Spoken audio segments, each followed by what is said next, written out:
and welcome to the Clearance Delivery course. This lesson will be a brief introduction to the clearance delivery position as well as build on your phraseology. Without further ado, what is clearance delivery? Delivery controllers essentially have two responsibilities: issuing clearances for the flight plan pilot's file and ensuring that those flight plans follow the necessary regulations. You'll learn how to do both of these in upcoming lessons, but those are delivery controllers' only responsibilities. Delivery is not responsible for any movement of aircraft, and once a clearance has been given, aircraft are handed off to the next controller for pushback, taxi, and so on. Now let's look at some phraseology we haven't yet covered. Checking flight plans, gathering your thoughts, and actually giving pilots their clearance can take some time, so when you need pilots to just wait a bit, you can tell them to stand by. Optionally, you can also tell the pilot what number in line they are, just to help the pilot plan and understand the situation a little better. If a pilot, for example, calls requesting clearance, but they are the third to request clearance and no clearances have been given so far, then they would be told, "Stand by, number 3 for clearance." Pilots may, but are not required to read back or respond to standby instructions. If you've used standby, the pilot may not be ready to copy the clearance, since they may have started doing something else. So, before giving the clearance, make sure to ask pilots to advise when they are ready to copy their clearance.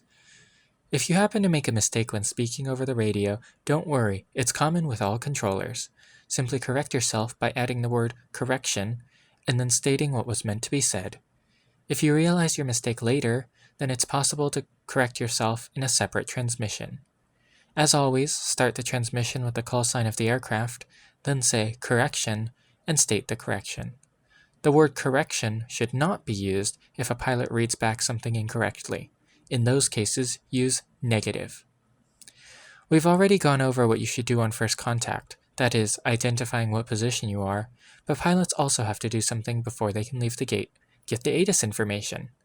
While they don't have to have the ATIS before getting their clearance, doing so would help the pilot file the correct SID since they depend on the active departure runway. Pilots will report the ATIS information they have by saying something along the lines of, "with information," whatever the ATIS information letter they have is. If they don't state that they have the ATIS or have the wrong ATIS letter, you can simply advise them of the current ATIS information by saying, "ATIS information blank is current," prompting the pilot to go listen to the ATIS. This phrase can also be used together with "stand by" if you need more time for checking their flight plan and getting their clearance ready. Other than the ATIS, all aircraft need to file a flight plan and receive clearance from delivery for their filed flight plan before doing anything else. The last thing we'll introduce for this lesson are Standard Operating Procedures, or SOPs. These documents, which are linked in the asynchronous resource slides and in other channels, outline the local procedures for their respective airports. For now, you really only need to worry about the chapter labeled Clearance Delivery, as this will help inform you of what to assign aircraft in their clearances.